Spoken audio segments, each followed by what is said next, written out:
We're going to do everything we can to catch whomever did this.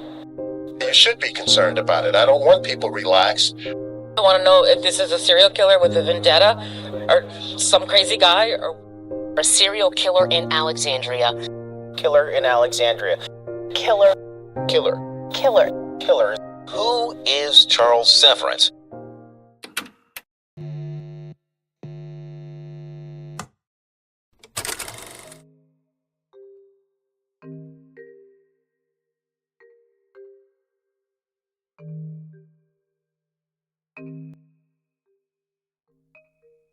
Charles Stannard Severance was born on the 25th of September 1960 in Fairfax County, Virginia. Born to a naval officer, young Severance was a keen reader, took an interest in politics, enjoyed fantasy role-playing games and early American history, so nothing out of the norm. As far as education, he went to Robinson Secondary School, then enrolled as an undergraduate at George Mason University, and then on to the University of Virginia, after which he took a series of engineering jobs. This is apparently where the trouble started, as he began changing jobs due to his disputes with his superiors and strange behaviour. According to his mother, in his early 20s he began giving all the money he could spare to a religious group, looking to lead a more spiritual than materialistic lifestyle. Severance's family did try and seek some mental health help for their son due to his odd behaviours, but nothing stuck, and they did not force him to attend any sort of programme. In fact, when psychologists or therapists were brought up, this only served to anger Severance.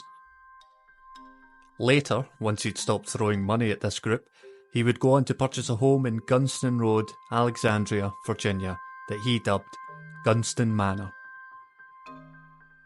In '89, Alexandria police would receive a call about gunfire. When they attended, they would find Severance shooting at targets in the woods, adorned with the face of President Bush and Barbara Bush. Severance would marry Gianti Gangulia in '91, but this was short-lived as she would seek a divorce in less than a year, citing his bizarre behaviour as the deciding factor. In 1996, Severance ran for Mayor of Alexandria in a special election against Kerry Donnelly, and in '97 he would also run for Virginia's 8th Congressional District election against Congressman Jim Moran. His campaign platform consisted of mandatory country dancing in schools, a hike on taxation for cigarettes, denouncing psychoactive drugs and mental health institutions. The 71st Mayor of Alexandria must advocate tax breaks for business and support labor by doing the following. Eliminate local tax on transient lodging. He must also increase tobacco tax from 25 cents to $1 per pack. Cut mental health general fund.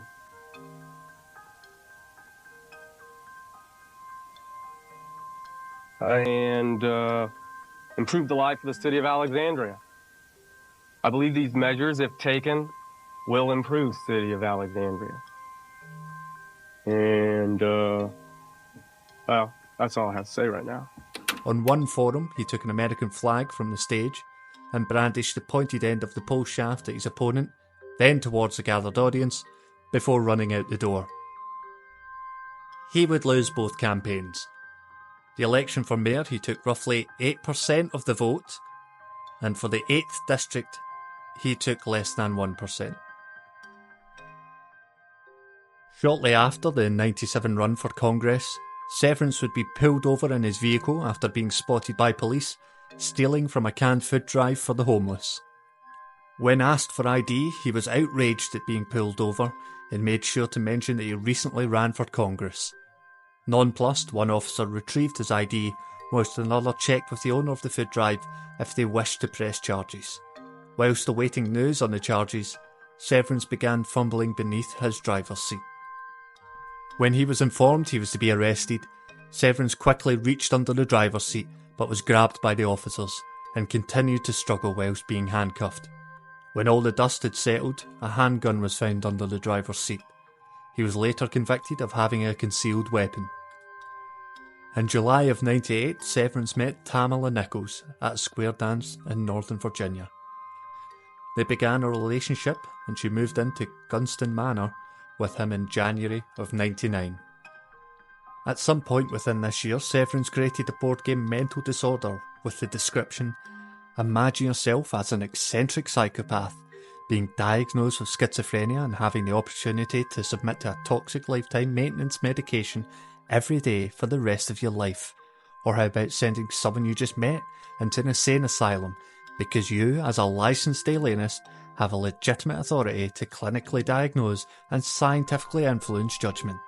These and many other fascinating scenarios, including the care of lunatics, await everyone who endeavours to journey into the hideous realm of mental disorder." This game perfectly encapsulated his views on the mental health profession, but despite all the effort, was not a commercial success. Nichols had a son with Severance born in April of '99, but his erratic behaviour would now begin to intensify. This concerned Nichols, especially when she returned one day to find her son with a bruise on his head, which Severance refused to speak about. In March of 2000, Nichols would leave the house with her child, returning to get clothes for herself and the baby. Upon arrival, she realised Severance had changed the locks. Nichols proceeded to enter via a window, only to be confronted by an aggressive Severance. When police attended, inside they found a handgun resting on the bed, a rifle in the kitchen, ammo throughout the house, and gas masks sitting on a chair. During the following custody battle, Severance represented himself, using his time in court to verbally attack Nichols and submitting numerous legal documents berating the mother of his child and stream of conscious ramblings on the case. The judge was so concerned about Severance and his vitriol that he requested Sheriff Jim Dunning to provide additional deputies in the courtroom. During this time, Severance also somehow found the time to run for Mayor of Alexandria. Again. His 2000 campaign ran on pretty much the same issues, and he refused to budge from them. When asked any questions, he would somehow segue back into warnings about psychoactive drugs and the dangers of mental health professionals. He also punched a debate organiser at one of the forums. In March of 2001, full custody of the child was granted to Nichols, with the judge stating this was in the best interests of the child. The last time Severance would ever see his son was surrounded by sheriff deputies, not allowed to even touch the child. Such was the concern for Severance's behaviour exhibited throughout the entire ordeal.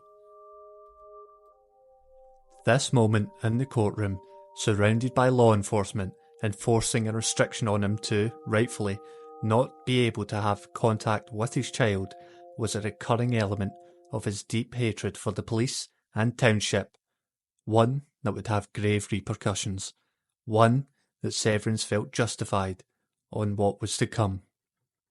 He clung to a name, the name listed on the protective order, the one who had placed the deputies in the room with him to withhold his child, the one forbidding contact with his child and the child's mother.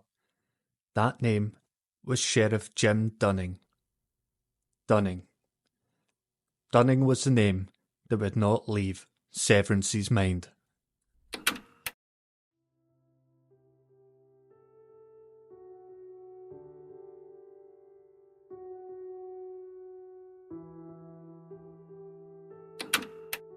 On the 5th of December 2003, Mrs. Dunning made plans with her husband, Sheriff Jim Dunning, and their adult son for lunch at around 11:30 a.m. Mrs. Dunning was a well-known and well-loved real estate agent in the area, thought of as a pillar of the community, and someone who helped build the neighbourhood into what it was. Before lunch she had some free time and decided to visit the local Target store for some shopping beforehand. Never aware of the man that followed her into the store, that didn't make any purchases, and stalked quietly behind her when she left. When she returned home, she opened the garage door and went inside to drop off her bags. Shortly after placing the bags down, she heard someone at the front door. When she approached and opened the door, she was greeted by Severance, brandishing a .22 caliber mini revolver. Severance shot Nancy Dunning 3 times, closed the door, and fled. Sheriff Dunning and his son became concerned when Nancy did not show up for lunch. She had said that she was going to Target beforehand, but they assumed she would still make it in time. When they tried to call, she didn't answer her phone either. Her son left and drove towards Target, passing the Dunning residence en route. When he drove by the house, he found the garage door still open with a car inside. He entered through the garage into the adjoining kitchen, where he saw the Target bags. He then noticed his mother's feet protruding around the corner. He rushed to the hallway to find Nancy laying prone in her own blood. He called 911 and began reporting the scene to dispatchers when his father entered. He then handed the phone to him. "My wife has been murdered," stated a crying Sheriff Dunning. A woman found shot to death inside her Alexandria home. The victim, Nancy Dunning, the sheriff's wife. Dunning's friends believe someone out there knows something and just isn't coming forward. Justice isn't always served for whatever reason. Not for lack of trying, I'm sure, but sometimes things work out and somebody gets a break, and other times the bad guy gets a break. Jim Dunning retired to South Carolina a few years later. Despite his ironclad alibi, some would still hold suspicions that he'd been involved in the murder of his wife, even after his death in 2012. On the 25th of February 2004, just 2 months after Nancy Dunning's murder, Severance would be pulled over in a traffic stop. There, police found a .22 caliber revolver, along with 2 other handguns. Because of Severance's previous convictions for possession of a concealed weapon, he was charged and convicted of felony possession of a concealed weapon. Again, the guns, one of which could have been the murder weapon, would then be destroyed. After his most recent conviction, Severance decided to leave Alexandria and indulge his fascination with early American history. For years he travelled across America, visiting old battlegrounds, all the while sending postcards to his parents to keep them updated.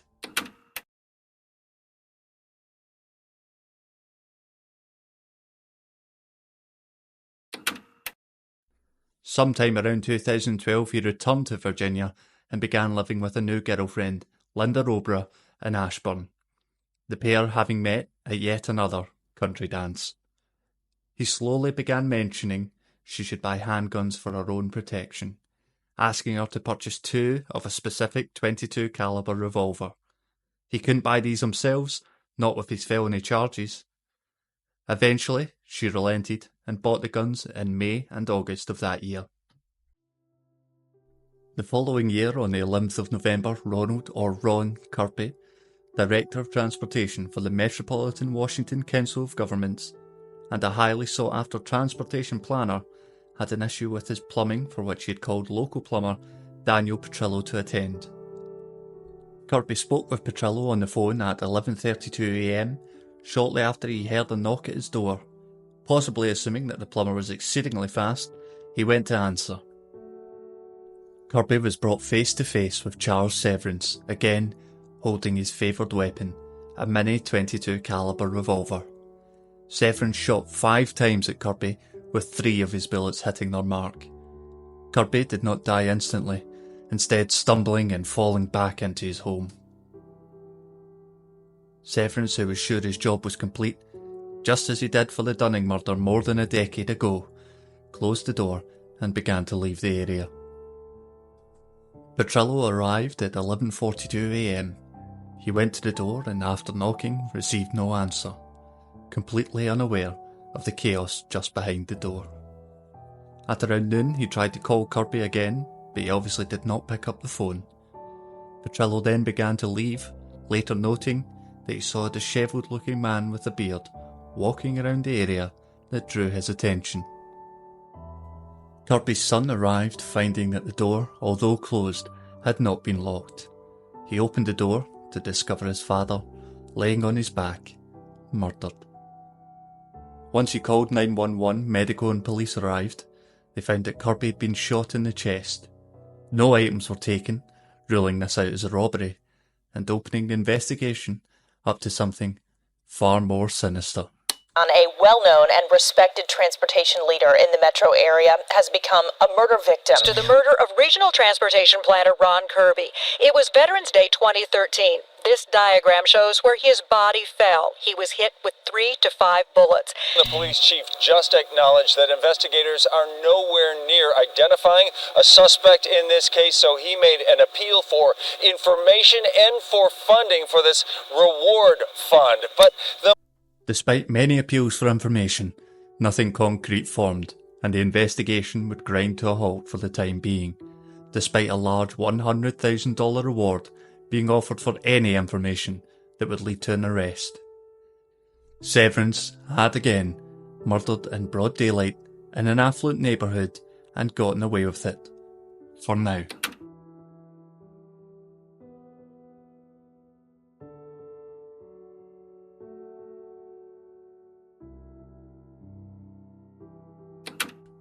On the 6th of February 2014, less than 1 mile away from Ron Kirby's residence, Ruth Ann Lodato, a well-known and respected music teacher at Music Together Alexandria for 20 years, was at home where she lived with her husband and ailing mother. Much like Severance's previous victims, he would approach the front door in the middle of the day. He rang the doorbell and waited for someone to answer. When Lodato did answer the door, he fired his mini revolver, striking Lodato as she screamed. However, what Severance had not counted on was Lodato's mother's carer, Dorcas Franco, being present. Franco, coming to see what the disturbance was, seen an unkempt Severance standing at the door with his sleeve raised, and within its depths she seen a dark circle. Before she could get to grips with the situation, he fired, striking Franco in the arm before turning and fleeing. The only reason she survived was the simple fact that Severance had fired all of his bullets.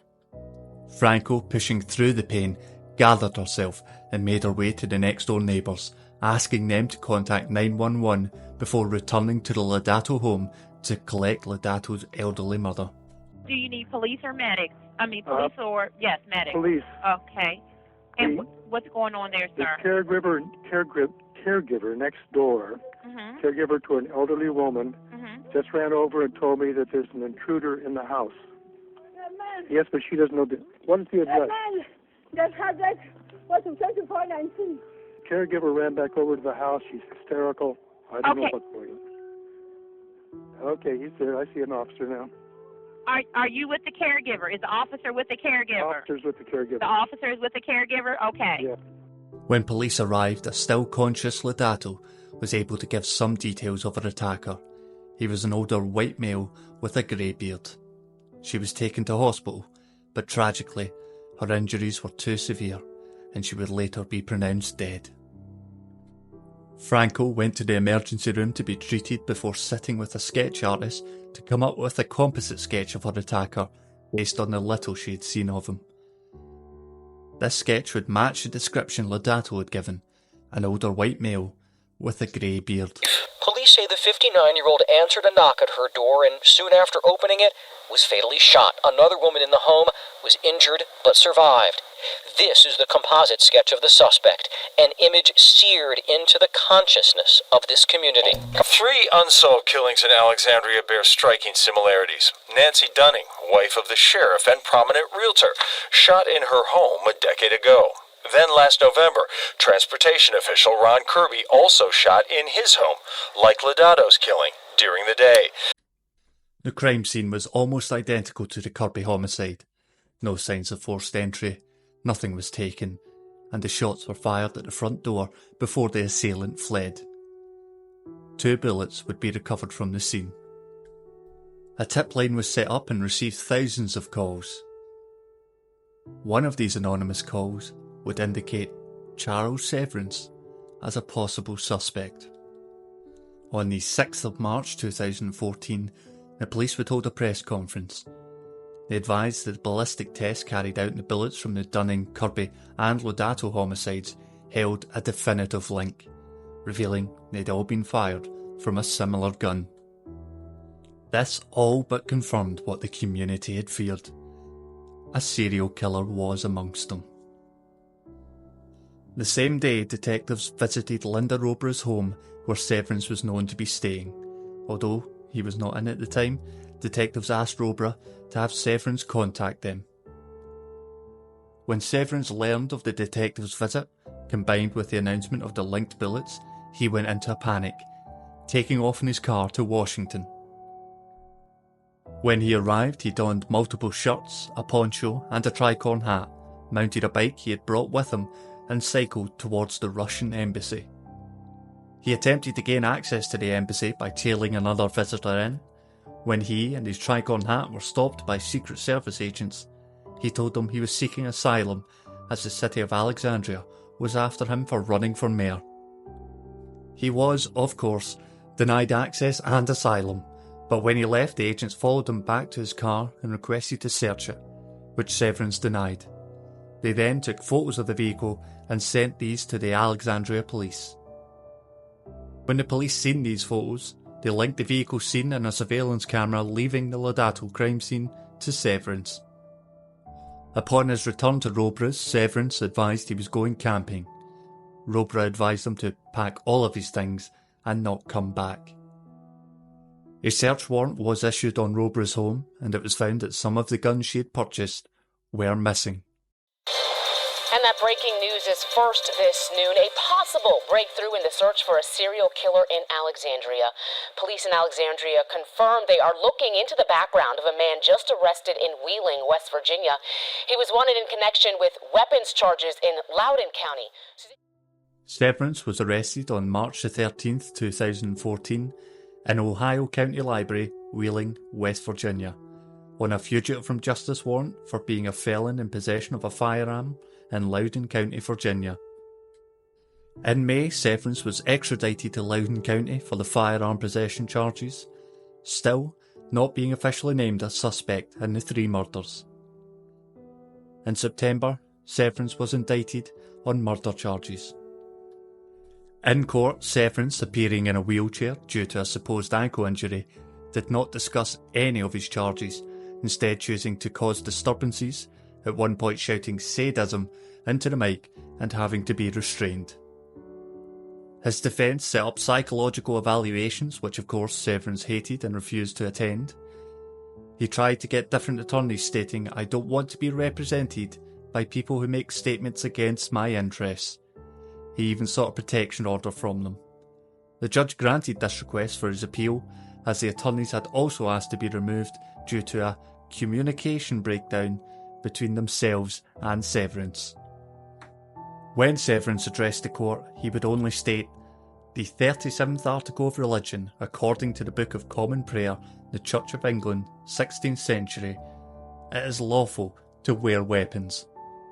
The state brought up the evidence of Severance's vehicle being placed near the scene of the Lodato murder, Severance being identified by Dorcas Franco, the Lodato's nurse, his ex-girlfriend, Robra, purchasing 2 guns that matched the caliber used in all 3 murders, his personal writings, which he went into detail about how he had murder on his mind, the deep hatred he held for the police, and the fury he felt towards the state for taking away his son.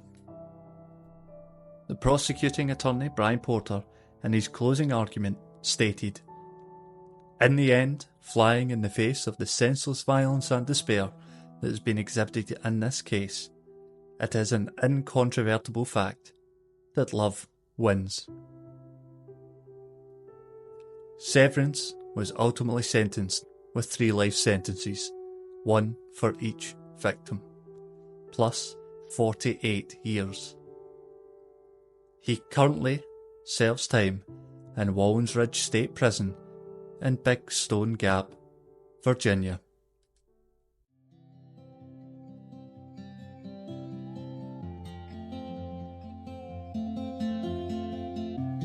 Hi there, my name is Urchin. I'd just like to say thank you so much for watching the video. If you do enjoy this sort of content, please think about subscribing. If there is any criticism or any cases that you may want me to take a look at, please leave those in the comments and I'll have a look. Cheers!